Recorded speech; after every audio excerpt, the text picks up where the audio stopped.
MIDCच्या कामात आडवे याल तर गाठ माझ्याशी आहे, युवा नेते रोहित पाटील यांचा इशारा। कुमटेतील नागरी सत्कार सोहळ्यात खासदार संजय पाटील यांच्यावर नाव न घेता साधला निशाणा। स्वर्गीय RR आबांच्या स्वप्नातील तासगाव कवठेमहांकाळच्या विकासाचे स्वप्न साकार करण्यासाठी मी सदैव कटिबद्ध आहे।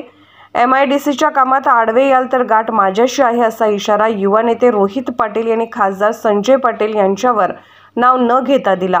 कुमटे येथे आयोजित नागरी सत्कार सोहळ्यात ते बोलत होते। पाहूयात रोहित पाटील आपल्या भाषणात नेमके काय म्हणाले। कार्यक्रमासाठी उपस्थित असलेले आदरणीय बंडूभाऊ पवार, BS भाऊ पाटील, आपल्या गावचा माजी सभापती आदरणीय बेबीताई माळी,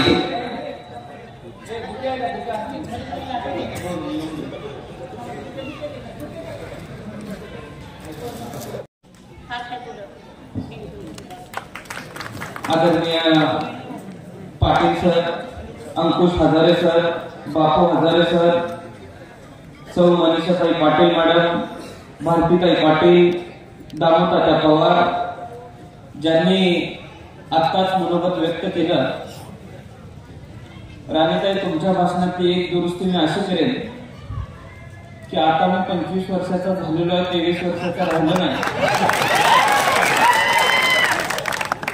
त्या आदरणीय राणीताई माळी, विनायक भाऊ पाटील, आनंदराव पाटील, मनोजदादा पाटील, संदीपदादा पाटील, युवा उद्योजक प्रशांतदादा पाटील, श्री शरदजी पाटील, डॉक्टर अनिकेतजी हजारे, पत्रकार अर्जुनजी हजारे,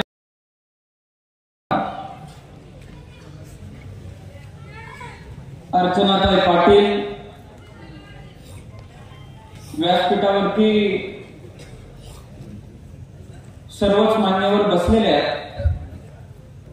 आता यामध्ये कुणाचं नाव राहिलं तर आधी लोकसभेच्या निवडणुका होत आहेत, त्यामुळे काय अडचण नाही, कुणाने नाराजी काढेल। माझ्या समोर उपस्थित मला असणारे सर्व वडीलधारी मंडळी, उपस्थित असलेल्या माता भगिनी, माझे सर्व तरुण सहकारी, पत्रकार बंधू आणि भगिनींनो, मी आज सर्वप्रथम नरसिंह देवाच्या या भूमीमध्ये आपण माझं इतक्या आदराने स्वागत केलं, त्याबद्दल मी मनापासून कुमट्यातल्या सर्वच नागरिकांचा आभारी आहे। आजचा हा कार्यक्रम आयुष्यभर स्मरणात राहील असा कार्यक्रम आणि असा सत्कार आपण केलेला आहे, त्याबद्दल मी पुन्हा एकदा आपला आभार मानतो। खर तर कुमट्यात आलं किंवा कुमट्यात यायचं म्हणलं तर या पुढच्या काळात हलक्या कानाचा असून चालत नाही, इतका मोठा डॉल्बीचा आवाज मला ऐकायला मिळाला। खर तर यात्रेच्या वेळेला इथं डॉल्बी मोठ्या प्रमाणात वाचतो असं मी पेपरात वाचलं होतं, आणि त्यावेळेस साधारण 27 ते 28 डॉल्बी एका वळीनं असतात। मी आज 2 डॉल्बीवरच घायला आलो, पण आपण त्या माध्यमातून सुद्धा प्रेमाचा वर्षाव केला, त्याबद्दल सुद्धा मी मनापासून आपलं अभिनंदन करतो, आभार मानतो। आजचा हा सत्कार MIDC आपल्या तालुक्यामध्ये मंजूर झाली म्हणून आपण सर्वांनी घेतलाय। खरं तर आजपर्यंतचे प्रश्न बघितले, आजपर्यंतच्या अडचणी बघितल्या, त्या प्रत्येक अडचणीवरती मात करत MIDCच्या माध्यमातून तासगाव कवठेमहांकाळ विधानसभा मतदारसंघामध्ये विकासाचा नवा अध्याय चालू झालेला आहे। हे आज मी जमलेल्या पंचकृषीतल्या सर्वच लोकांना सांगू इच्छितो। खरं तर अलीकडच्या काळामध्ये गेल्या 35-40 वर्षातल्या जर अडचणी आपण बघायचं म्हणलं तर दुष्काळाचं संकट आपल्या सर्वांच्या पाचवीला पुजलं होतं। माता भगिनींच्या कमरेला, माता भगिनींच्या डोक्याला पाण्याचे हंडे घेऊन गट्टे त्या ठिकाणी पडले होते. अशा परिस्थितीमध्ये आपला तालुका असताना स्वर्गीय आबांना आपण सर्वांनी नेतृत्व करण्याची संधी दिली. ज्या महाराष्ट्रामध्ये तासगाव कवठेमंकाळ म्हणलं की दुष्काळी तालुका म्हणून ओळखला जायचा, त्या महाराष्ट्राला तासगाव कवठेमंकाळ म्हणले की आबांच्या नावाने नवी ओळख मिळाली. आबांची इच्छा होती, आबांचं स्वप्न होतं, या दुष्काळी भागातल्या शेतकऱ्याला न्याय मिळाला पाहिजे, पाणी मिळालं पाहिजे. 30-35 वर्ष अथक प्रयत्न करून या भागाला खऱ्या अर्थाने पाणी देण्याचा प्रयत्न कोणी केला असेल तर तो स्वर्गीय आबांनी केला. आपल्या तासगाव तालुक्यामध्ये 68 गावं होती. आबा असताना 68 पैकी 60 गावांमध्ये खऱ्या अर्थाने सगळ्या पाणी योजना फिरल्या.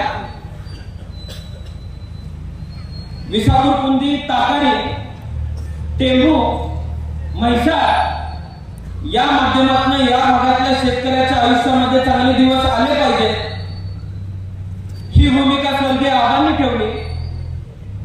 आणि या भागातल्या शेतकऱ्याच्या मुलांना खऱ्या अर्थानं सोन्याचे दिवस दाखवण्याचं स्वप्न कोणी बघितलं असेल तर ते स्वर्गीय आबांनी बघितलं. द्राक्ष उत्पादक शेतकरी अडचणीत आलेला आहे. खरं तर आबा असताना आबांनी एक निर्णय घेतला बाजार समितीच्या माध्यमातून की बेदाण्याचे सौदे चालू करून तासगाव तालुक्यामध्ये नवे व्यापारी तयार करायचे, नवे शेतकरी तयार करायचे, द्राक्ष उत्पादक शेतकऱ्याला नवीन जोडधंदा द्यायचा आणि त्या माध्यमातून इथल्या गरीब कुटुंबांना 4 पैसे मिळतील याची सोय करून द्यायची. 1994 साली अनेक ज्येष्ठांच्या सल्ल्याने आबांनी बेदाण्याचे सौदे चालू करण्याचा निर्णय घेतला. तासगाव तालुका म्हणलं की बेदाणा साठी प्रसिद्ध असलेला तालुका अशी बाहेर ओळख निर्माण झाली. खायचे द्राक्षे तासगाव तालुक्यामध्ये सगळ्यात जास्त चांगले मिळतात. पण गेल्या 4 वर्षामध्ये या द्राक्ष उत्पादक शेतकऱ्याचं कंबरडे मोडलेलं आहे.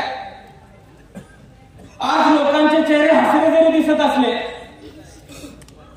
तरी गेल्या 4 वर्षामध्ये झालेल्या नुकसानामुळे कर्जाचा डोंगर वाढत चाललेला आहे. त्याच्यावरती कुठेतरी मार्ग निघाला पाहिजे अशी विनंती काही शेतकऱ्यांनी आम्हाला केली. आपल्या सर्वांच्या आशीर्वादाने तासगाव बाजार समितीवरती आमची पुन्हा एकदा सत्ता आली.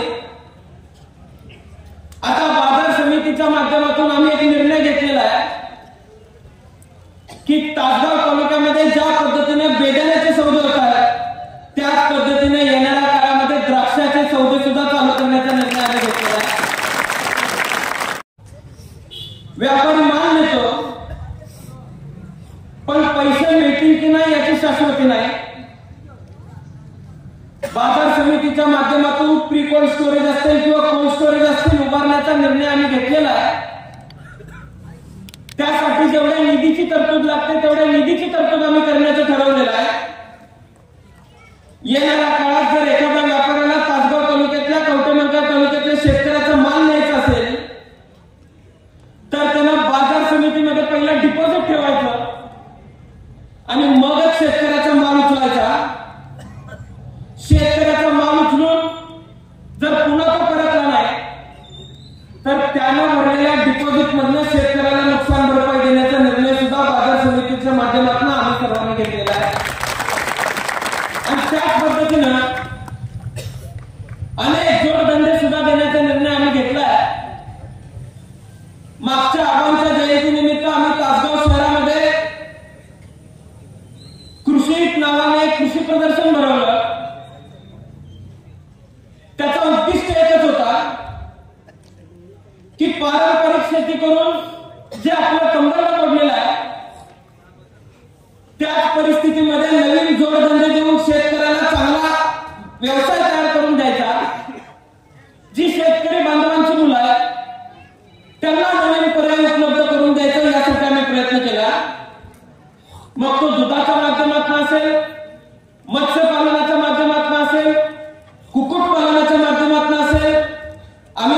प्रयोग सुद्धा या तालुक्यामध्ये करण्याचा निर्णय घेतलेला आहे. पलक्कल नावाचा एक जिल्हा आहे.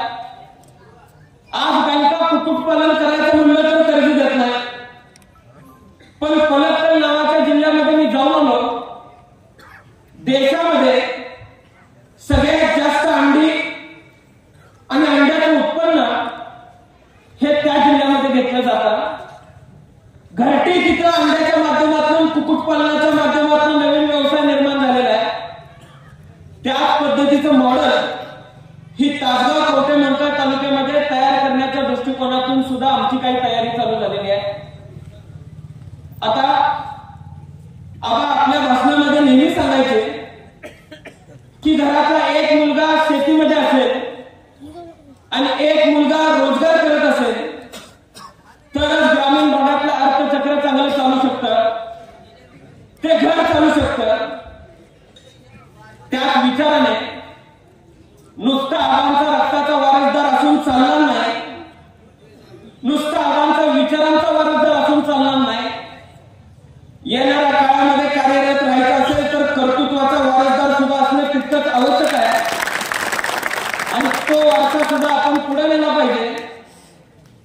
यासाठी महाविकास आघाडीचं सरकार आल्यापासून आम्ही एमआयडीसीचा साठी प्रयत्न करत होतो. खरं तर इथं व्यासपीठावरती बंडूभाऊ उपस्थित आहेत, दामूभाऊ उपस्थित आहेत, मनेराजुरीचे अनेक लोक इथे उपस्थित आहेत. मी त्यांचा सत्कार मुद्दामूनच करायला लावला, कारण ज्या वेळेस काही लोक विरोध करत होते त्यावेळेस मी त्यांना सगळ्यांना घेऊन गेलो, समजून घालण्याचा प्रयत्न केला. काही लोकांना उठवून बसवलं होतं आणि एमआयडीसी होऊन द्यायचं नाही असा चंड काही लोकांनी बांधला होता. त्यांच्या नेतृत्वाला सुद्धा न जुमानता ज्या तरुणांनी 2019च्या निवडणुकांमध्ये माझ्यावरती विश्वास ठेवला तो तरुण मोकळ्या हाताने फिरला नाही पाहिजे हा दृष्टिकोन मी ठेवला होता. त्यामुळे कुठल्याही परिस्थितीमध्ये एमआयडीसी झालीच पाहिजे ही भूमिका आम्ही सर्वांनी स्वीकारली. रखरखत ऊन डोक्यावरती होतं, अधिकाऱ्यांना मोजणी करून दिली जात नव्हती. तिथं स्वतः बसून मनेराजुरीतल्या लोकांबरोबर आम्ही मोजणी करून घेतली. तासगाव आणि कवठे मंकाळ तालुक्यासाठी नव्यानं एमआयडीसी मंजूर झालेली आहे. खरं तर एमआयडीसी मंजूर झाली म्हणजे आमचं काम संपलं असं नाही. या तरुणांना मी सांगू इच्छितो की एमआयडीसीच्या बाबतीमध्ये आज आपण टाकलेले पहिलं पाऊल आहे. अजून फार मोठं स्वप्न आपल्याला एमआयडीसीच्या माध्यमातून या तासगाव कवठे मंकाळ तालुक्यामध्ये उभं करायचं आहे आणि त्यासाठी तुमच्या सर्वांचा आशीर्वाद मिळणं, तुमच्या सर्वांचं पाठबळ मिळणं हे सुद्धा तितकंच आवश्यक आहे. कोरोनाच्या काळामध्ये कशा पद्धतीने आम्ही सर्वांनी काम केलं तुम्ही सगळ्यांनी बघितलं. खरं तर सर तुम्ही तुमच्या भाषणामध्ये सांगितलं की निधी आबांनी दिला आणि उद्घाटन इतर कोणी घेतली. खरं तर ज्या नेत्याच्या सहवासात आपण राहतो वाद नाही तर गुण थोडाफार लागलाच पाहिजे. आम्ही नम्र आहे तर आमचा कार्यकर्ता सुद्धा नम्र आहे. या तालुक्यामध्ये विद्यार्थी भेटले, मनेराजुरीच्या विद्यार्थ्यांनी आंदोलन केलं. सुमनताई तिथे गेल्या, त्यांनी सांगितलं की ताई आम्हाला वेळेवरती एसटी मिळत नाही, एसट्यांची अवस्था चांगली नाही, आम्हाला एसट्या मिळायला पाहिजे. ताईंनी मला सांगितलं. आम्ही गेलो, परिवहन खात्यामध्ये मी विनंती केली. 7-8 वेळा तिथे गेलो.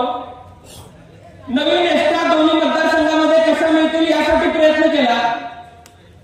तासगाव तालुक्याला नवीन 40 एसट्या आणि कवठे मंकाळ तालुक्याला नवीन 40 एसट्या देण्याचं काम सुमनताईंच्या माध्यमातून झालं. आता उद्घाटनाचा कार्यक्रम ठरला, पण त्याच्या आधी एक पत्रिका आमच्या सर्वांसमोर पोहोचली. त्या पत्रिकेमध्ये ताईचा कुठेही उल्लेख नव्हता. जिथं पालकमंत्र्यांचा काही संबंध नाही पालकमंत्र्यांना बोलवलं गेलं आणि सगळ्या एसट्यांचे नारळ फोडले गेले. आपण लोकांसाठी काम करतोय, काम करणाऱ्याला मीच काम केले हे सांगायची आवश्यकता कधी नसते. लोकांना माहित असतं कोणी केलंय, त्यासाठी प्रयत्न कोणी केला हे लोकांना माहित होतं. उद्घाटनाचा कार्यक्रम घेतायत तर घेऊ देत म्हणलं. तासगाव तालुक्यातल्या 8 गावांसाठी आणि कवठेमंकाळ तालुक्यातल्या काही गावांसाठी टेंबू योजनेमध्ये समाविष्ट करून त्या गावांना हक्काचं पाणी मिळालं पाहिजे ही भूमिका आम्ही सर्वांनी घेतली. त्यासाठी प्रसंगी आमरण उपोषण करण्याचा निर्णय आम्ही घेतला. अनेकांनी टिंगलटावळी केली, काही लोकांनी माझी चिंता केली, माझ्या भविष्याची चिंता केली. तिथं त्यांनी सांगितलं की सुमनताईंना रोहित पाटलांच्या आमदारकीची काळजी वाटायला लागलेली आहे म्हणून हे आमरण उपोषण केले. आता तालुका उघड्या डोळ्याने बघतोय. ताईंना माझी जास्त काळजी आहे का तुम्हाला आणि कुणाची किती काळजी लागलेली आहे हे सगळा तालुका उघड्या डोळ्याने बघायला लागलाय. जे काम आपण कधीही केलं नाही, ज्या कामामध्ये आपला काहीही संबंध नाही, ते निर्धोकपणे बिनधास्तपणे आम्हीच केलं म्हणून रेटण्याचा प्रयत्न काही लोक करतात. टेंबू योजनेचा जो जी आहे, ज्या GRला अंतिम मान्यता आमरण उपोषण केल्या दुसऱ्या दिवशी शासनाने दिली. तत्वतः मान्यता जयंत पाटील साहेब जलसंपदा मंत्री असताना आम्ही आणली होती. 1.5 वर्ष फक्त दुष्काळी भागातल्या शेतकऱ्यांना वेठीस धरण्याचं काम या भाजपच्या शासनाने केलं. त्यांना न्याय मिळाला पाहिजे ही भूमिका घेऊन जर आम्ही उपोषण केलं तर त्यामध्ये चेष्टा करण्यासारखं काहीच नव्हतं. जर ते उपोषणाला बसले असते तर लोकप्रतिनिधी म्हणून त्यांच्या मांडीला लावून उपोषणाला बसण्याची भूमिका आम्ही घेतली असते आणि दुष्काळी तालुक्यातल्या शेतकऱ्याला पाणी मिळालं पाहिजे ही भूमिका सुद्धा आम्ही त्यावेळेस घेतली असते. पण नुसती टिंगलटावळी करायची, नुसतं 2 नंबर करणाऱ्या लोकांना पाठबळ द्यायचं, काही लोकांना वेगळ्या ताकद द्यायची आणि सर्वसामान्य माणसाला चेपवण्याचं काम आज या मतदारसंघामध्ये काही लोक करतात. आबांनी रिंग रोडचा प्रकल्प आणला, त्याला काही लोक आडवे पडले. आबांनी MIDCचा प्रकल्प आणला, त्याला काही लोक आडवे पडले. खर तर आबा विरोधाला जुमानणारे होते. आबांनी काही भूमिका घेतल्या नाही, पण आता ती वेळ नाही. मतदारसंघातल्या लोकांना जर न्याय द्यायची भूमिका घ्यायची असेल तर कुठल्याही विरोधाला न जुमानता काम करण्याची भूमिका आपण सर्वांनी घेतली पाहिजे आणि तीच भूमिका मी घेतली. म्हणून MIDC लवकरात लवकर मंजूर झाले. तासगावचा रिंग रोड सुद्धा लवकरच मंजूर होतोय. मी हे आज भाषणात सांगतोय. त्यासाठी गडकरी साहेबांकडे पाठपुरावा आम्ही केलेला आहे. फाईल मंजूर आहे, शेवटच्या टप्प्यात फाईल आहे. आता उद्या रिंग रोड मंजूर झाल्यावर तुम्ही बघा, त्याची कल्पनाही त्यांना नसेल, पण काही लोक रॅली काढणार, आमच्या आधी पोस्टर लावून मोकळे होणार. लोकांना निवडणुकीच्या तोंडावर फसवायचं कसं? 4 वर्षाच्या कार्यकाळात तुम्ही होता कुठे हा प्रश्न आता सर्वसामान्य माणसाला पडलेला आहे. तुम्हाला जर लोकांपुढे यायचं असेल तर लोक कोरोनाच्या काळात अडचणीत असताना तुम्ही कुठं होता याचं उत्तर तासगाव तालुक्यातल्या आणि कवठेमंकाळ तालुक्यातल्या लोकांना आधी द्या आणि मग उद्याच्या लोकसभेच्या तोंडावरती कसं मारा. त्यामुळे काम खऱ्या अर्थाने कोण करतंय, कोणी केलेलं आहे हे सर्वसामान्य शेतकरी बांधवांना चांगलं माहिती आहे. उद्याचं स्वप्न आपण सर्वांनी मिळून तासगाव कवठेमंकाळ तालुक्यातल्या लोकांसाठी बघितलं पाहिजे. मी आपल्याला सांगू इच्छितो, खरं तर आजची शहरी एसटी बघून खरंच 800 किलोमीटर चाललाय का नाही असं कुणाला वाटत नसेल, पण रोहित दादांनी आणि मी युवा संघर्ष यात्रेच्या माध्यमातून आपण लोकांना भेटलं पाहिजे, लोकांची खऱ्या अर्थाने परिस्थिती बघितली पाहिजे, लोकांच्या अडचणी जाणून घेतल्या पाहिजे असं ठरवलं. पवार साहेबांशी आम्ही बैठक केली. पवार साहेबांनी आम्हाला सकारात्मक त्या ठिकाणी परवानगी दिली आणि युवा संघर्ष यात्रा काढण्याचा निर्णय आम्ही घेतला। त्यामध्ये युवकांसाठीचे अनेक मुद्दे आम्ही घेतले। तालुका निहाय MIDC झाली पाहिजे अशी सुद्धा भूमिका त्या युवा संघर्ष यात्रेमध्ये आम्ही घेतली होती। थोडा विदर्भ 430 गावांमध्ये आम्ही गेलो। त्या गावातली परिस्थिती जर बघितली, जर आबा गृहमंत्री झाले नसते, जर आबा ग्रामविकास मंत्री झाले नसते, तुम्ही सर्वांनी जर आबांना पाठबळ दिले नसतं, दुष्काळी तालुक्याला नव्या पाणी योजना आणून जर आबा पाणी योजना पूर्ण करू शकले नसते, तर आपली परिस्थिती सुद्धा मराठवाड्यातल्या विदर्भातल्या त्या गावांसारखी झाली असते। मी अनेक तांड्यावरती गेलो। एका तांड्यावरती एका लहान मुलाला मी विचारलं की तुला मोठं होऊन काय व्हायचंय? तिथं गवंडी कामगाराला बिगारी हा शब्द म्हणतात। तो म्हणला मला मोठं होऊन बिगारी व्हायचंय। खरं तर जिथं संधी नसते तिथं लहान मुलं मोठी स्वप्न सुद्धा बघत नाहीत हे त्यावेळेस लक्षात आलं। काम करण्याचं कारण असं आहे की उद्या मला होऊन काहीतरी मोठं व्हायचंय। इंजिनियर डॉक्टरच्या पुढे जाऊन सुद्धा समाजामध्ये, देशामध्ये, जगामध्ये अनेक पर्याय उपलब्ध आहेत। त्या पर्यायांना मी गवसणी घातली पाहिजे हे स्वप्न आजच्या लहान मुलांनी बघितलं पाहिजे। त्यासाठी ही MIDC मंजूर केलेली आहे। त्यासाठी या तालुक्यातल्या पाणी योजना पूर्ण केलेल्या आहेत। माझ्या आपल्या सर्वांना विनंती असेल की आजपर्यंत खऱ्या अर्थाने काम कुणी केलेलं आहे, अशा चांगल्या विचारांच्या पाठीशी आपण सर्वांनी येणाऱ्या काळात उभं राहण्याची आवश्यकता आहे। लोक आडवे पडत असतात, आपण त्यांचा सामना ताकदीने करायचा असतो। आज मी सांगू इच्छितो की आजपर्यंत मागच्या बाजार समितीच्या निवडणुकीमध्ये सुमनताईंवर तुम्ही हल्ला केला, आम्ही शांत बसलो।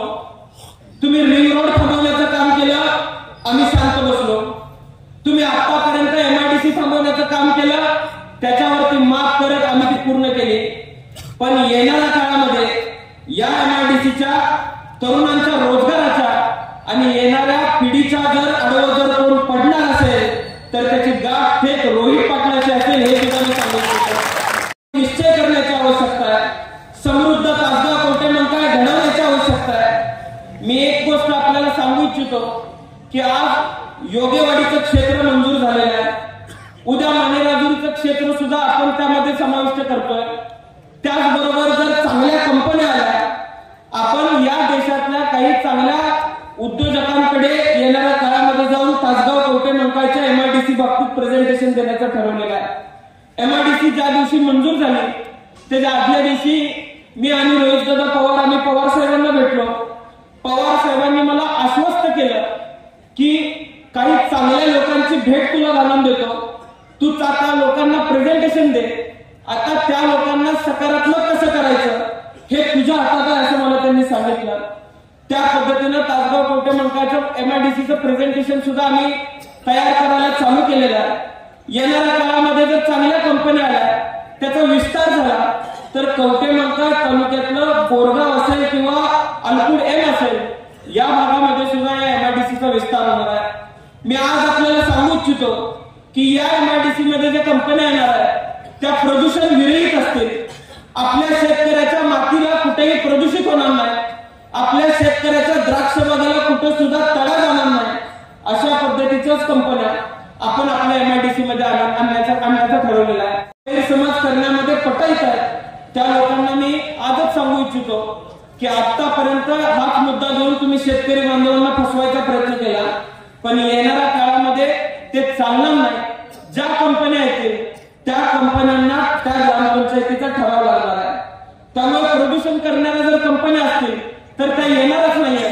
आम्ही GR बनवत असताना त्यामध्ये व्हाईट आणि ग्रीन इंडस्ट्रीज म्हणजे बेकरी प्रोडक्ट असतील किंवा इतर काही कंपन्या असतील असेच मोठे प्रोजेक्ट आणण्याचं ठरवलेलं आहे आणि अशाच कंपन्यांना आम्ही प्रेझेंटेशन देण्याचं ठरवलेलं आहे। JSW सारख्या कंपनीचं अनेक लोकांना नाव माहित असेल। अनेक लोक आपल्या तालुक्यातली JSWच्या कंपनीमध्ये रायगड सारख्या ठिकाणी काम करतात।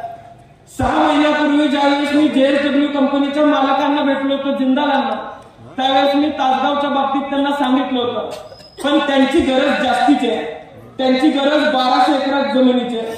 आता तेवढी आपल्याकडे तासगाव कवठेमंकाळमध्ये आज घडीला आपण त्यांना देऊ शकत नाही। त्यामुळे ती कंपनी थांबली। पण तशाच अनेक कंपन्यांना आपण गवसणी घालण्याचा प्रयत्न करत आहे. उद्याच्या 20 वर्षानंतरचा तासगाव कवठेमंकाळ कसा असला पाहिजे हा दृष्टिकोन ठेवून आम्ही इथल्या तरुणांसाठी काम करण्याचा प्रयत्न करतोय. आज माझे अनेक वडीलधारी मंडळी इथे उपस्थित आहेत, अनेक माता भगिनी इथे उपस्थित आहेत. तुमच्या मुलांचं भविष्य हे सुरक्षित हातात देण्याचं काम तुम्ही सर्वांनी करायचं आहे. मी आज या ठिकाणी नरसिंह देवाच्या साक्षीने तुम्हाला सांगू इच्छितो की मी माझ्या आयुष्याचं समर्पण या मतदारसंघातल्या लोकांसाठी या ठिकाणी करतोय आणि या मतदारसंघातल्या लोकांना प्रत्येक दृष्टिकोनातून न्याय देण्याची भूमिका सुद्धा आम्ही सर्वांनी घेतलेली आहे. आता गावामध्ये सुमनताईंच्या माध्यमातून कुठली कामं झाली, आबांच्या माध्यमातून कुठली कामं झाली हे मी आजच्या व्यासपीठावरती बोलत नाही, कारण परत मला प्रचाराला यायचं आहे आणि आजच सगळं बोललो तर त्या दिवशी तुमच्या समोर काय बोलू हा प्रश्न माझ्या समोर पडेल. पण आता इथं माता भगिनी उपस्थित आहेत. खरं तर मतदारसंघामध्ये फक्त तरुणांना रोजगार देऊन चालणार नाही, प्रत्येक घरातल्या माता भगिनीला सुद्धा आपण रोजगार दिला पाहिजे ही भूमिका सुमनताईंची आहे. एकदा मला सुमनताई म्हणल्या की दादा मी आमदार आहे तोपर्यंत महिलांसाठी काहीतरी केलं पाहिजे आणि ते तू करायचं. आता माझ्या आईची एक सवय आहे, तिला दिवसभरात कुणीही काही काम सांगितलं तर ती रात्री सगळा बोजा आणून माझ्या खांद्यावर टाकायची तिला सवय आहे आणि तिची अपेक्षा आहे की ती कामं मी करावी. त्यामुळे माता भगिनींना सुद्धा मी सांगू इच्छितो की मी अनेक महिला बचत गटांच्या भेटी घेतल्या. हिंगणगाव असेल, नागज असेल, धारगाव परिसरातला असेल, मतकुंकी, कवटेकण, येळावी इथल्या अनेक महिला बचत गटांच्या भेटी घेतल्या. तिथं मला एक गोष्ट जाणवली की महिला बचत गट सुद्धा पारंपरिक व्यवसाय करतात. लोणचं असेल किंवा पापड असेल, हिंगणगावच्या महिला एका बचत गटाने लोणचं तयार केलं, त्या लोणच्यावरती पिकलची स्पेलिंग चुकलेली आहे. ग्रामीण भागामध्ये काम करत असताना या चुका होत असतात, पण आपण जे प्रोडक्ट तयार केलेलं आहे ते शहरामध्ये विकणार आहे. आता शहरामध्ये एखादी गोष्ट शहरातलं कुटुंब विकत घेत असेल आणि त्याच्यावरची स्पेलिंगच चुकली असेल तर शहरातला माणूस क्वालिटी प्रमाणे ते प्रोडक्ट घेत नाही आणि महिला बचत गटांचं नुकसान होत आहे. महिला बचत गट प्रोडक्ट तयार करतात पण त्याची विक्री करू शकत नाहीये. त्यामुळे आम्ही एक निर्णय घेतला की ब्रँडिंग करणारी एका कंपनी बरोबर सुद्धा आर पाटील प्रतिष्ठानचा आम्ही करार केलेला आहे. जे महिला बचत गट लोणचं आणि पापड तयार करतात त्या महिला बचत गटांच्या लोणचं आणि पापड विकण्याची जबाबदारी आर पाटील प्रतिष्ठानच्या वतीने आम्ही घेतलेली आहे आणि त्या पद्धतीने आणखी एक आम्ही निर्णय घेतलेला आहे. आता लोणचं आणि पापड हे 15 वर्षांमागचे प्रोडक्ट आहेत. आता आपल्याला काही नवे प्रोडक्ट आणावे लागतील. त्यासाठी कर्जत जामखेडमध्ये जे महिला बचत गटांसाठी कंपन्या काम करत होत्या त्या कंपन्यांशी आम्ही संवाद साधला. त्यांनी तासगाव कवठेमंकाळमध्ये काम करण्याचा निर्णय घेतलेला आहे. भविष्यामध्ये नवीन 9 प्रोडक्ट आम्ही महिला बचत गटांसाठी आणण्याचा निर्णय घेतलेला आहे आणि त्यामध्ये मुख्यमंत्री रोजगार निर्मिती असेल किंवा पंतप्रधान रोजगार निर्मिती योजनेच्या माध्यमातून ही सगळी प्रकरणं महिलांना करून जे प्रोडक्ट महिला बचत गट निवडतील ते प्रोडक्ट तयार करण्यासाठी घरीच देण्याचा निर्णय आम्ही घेतलेला आहे. त्यामध्ये कच्चा माल सुद्धा त्याच कंपन्या देतील आणि विक्री सुद्धा तीच कंपनी करणार आहे. म्हणजे जी महिला जेवढा माल तयार करेल त्यातलं उत्पन्न तिला त्या कंपनीच्या माध्यमातून दिलं जाणार आहे. अशा पद्धतीचं मॉडेल आम्ही तासगाव कवठेमंकाळ मतदारसंघामध्ये तयार केलेलं आहे आणि या माध्यमातून 2028 पर्यंत मतदारसंघातल्या साधारण 3000 महिलांना रोजगार देण्याचा निर्णय आम्ही सुमनताईंच्या नेतृत्वामध्ये घेतलेला आहे आणि मार्गदर्शन शिबिर फेब्रुवारीच्या पहिल्या आठवड्यामध्ये आम्ही घेतलेलं आहे. तिथं आपण महिला बचत गटांच्या सर्व महिलांना घेऊन या.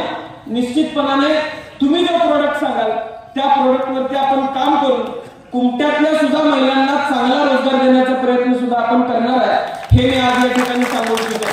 त्यामुळे मतदारसंघातले प्रत्येक घटक असतील, लहान मुलं असतील, विद्यार्थी असतील, तरुण असतील, माता भगिनी असतील, वडीलधारी ज्येष्ठ असतील, या सगळ्या घटकांसाठी कशा पद्धतीने काम करता येईल यासाठी सुद्धा आपण प्रयत्न करणार आहे. आणखी एक योजना मी आपल्याला सांगू इच्छितो. वाढत चाललेला आहे, दुधाचं उत्पन्न लंपीमुळे कमी होत चाललेलं आहे. त्यामुळं नवीन वॅक्सिनेशन ड्राईव्ह ही आर पाटील प्रतिष्ठानच्या माध्यमातून मोफत करण्याचा निर्णय आम्ही सर्वांनी घेतलेला आहे आणि त्यामध्ये सुद्धा कुमट्यातल्या सर्व शेतकऱ्यांनी सहभाग घ्यावा अशी विनंती मी त्या ठिकाणी करेन। त्यामुळे आपण सर्वांनी आतापर्यंत जे पाठबळ दिलेला आहे, जो आशीर्वाद दिलेला आहे, त्या आशीर्वादाच्या जोरावरती आम्ही सगळी ही कामं करू शकलोय। येणाऱ्या काळात सुद्धा काम करणार आहे। एक नवं स्वप्न तासगाव कवठेमंकाळसाठी आम्ही बघितलेलं आहे। ज्या योजना आबांनी स्वप्न बघितलं त्या पाण्याच्या योजना आबांनी पूर्ण केल्या, उरलेल्या आम्ही पूर्ण करू शकलो। आता जे स्वप्न आबांनी पुढच्या काळासाठी बघितलं होतं ते MIDCचं स्वप्न सुद्धा आम्ही पूर्ण करू शकलो। निश्चितपणाने या तालुक्यातला सर्वसामान्य माणूस, या तालुक्यातला गोरगरीब माणूस हा आमच्या पाठीशी आहे असा विश्वास मी आज या ठिकाणी व्यक्त करतो। आणि पुन्हा एकदा इतक्या कमी वेळेमध्ये आपण सर्वांनी इतक्या मोठ्या प्रमाणात स्वागत केलं त्याबद्दल आपल्या सर्वांचे आभार मानून मी आज या ठिकाणी पुन्हा एकदा येणाऱ्या काळामध्ये आमचे हात बळकट करा असं आव्हान करतो आणि माझे 2 मिनिटाचं भाषण मी संपवतो। जय हिंद, जय महाराष्ट्र। महाराष्ट्रातील प्रत्येक जिल्हा आणि तालुका अपडेट बातम्या पाहण्यासाठी Maharashtra Marathi news channel subscribe करा आणि बेल आयकॉन बटन दाबा। महाराष्ट्र मराठी न्यूज अपडेट रहा।